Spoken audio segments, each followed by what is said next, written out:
I'm very honored and pleased, of course, to be on the advisory board of MIRAS. And this is an organization that was really created as a direct response, actually, to a catastrophe that happened. I'm talking about the earthquake in Hatay. And I think this is how applied ethnomusicologists should react. If there is a problem and they can use their understanding and knowledge and skills to make difference, yes, this is the way to respond. And the team responded fast, just when it was needed.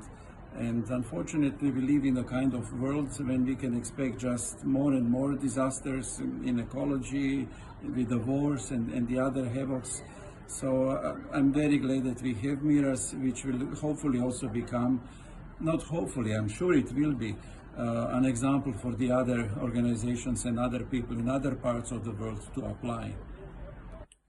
Before I came to Turkey, MIRAS was a concept, but I wasn't really sure how it was being able to put the philosophy of MIRAS into practical action.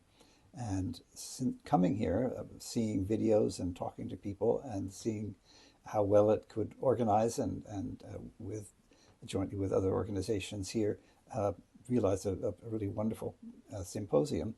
I've come to see it as an active force that has been working with the communities in the south of Turkey that suffered especially from the earthquake, but also with other institutions here in Istanbul and around the world to work together to create an organization that supports not only doing things, but also thinking about them and reflecting on them and thinking about how to do them better. And I think it's a wonderful organization that is starting small, because that's how you have to start, but step by successful step is becoming more well-known everywhere and more influential. I hope it has great success in the coming years as the possibilities develop.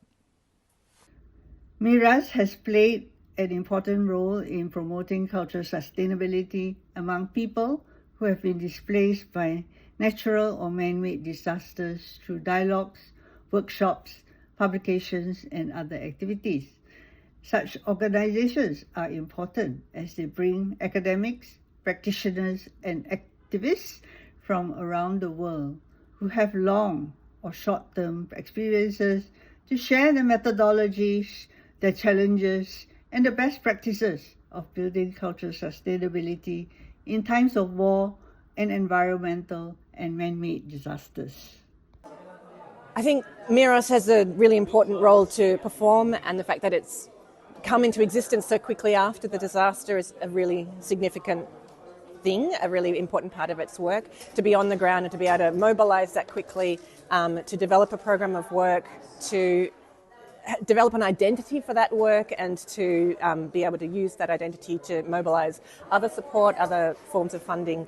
All of that is so important because, you know, in a time after a disaster, I often think it's like, or after a war, which is the area that I've researched, it's a bit like after an operation, you know. If you get, the advice is always rest or take the time to heal that it needs to happen. And people may think, oh, I'm fine, I'm going to get up and move. The healing that your body can do will be whatever support you give it to heal. And this is the same for a post-disaster environment. The more supports that there are quickly, to be reminding people of their cultural knowledge, to be affirming its importance, to create spaces in which it can be celebrated but also transmitted and also sort of deeply engaged with as a potential source of healing for the community, I think is so important. It's often overlooked. Culture, the arts can be seen as luxuries in a time of great emergency, and they certainly survival needs require things like roofs and buildings and medical supplies, but culture is a really important part for people to feel like there's a reason to work towards the future. So that's what we see MIRAS doing.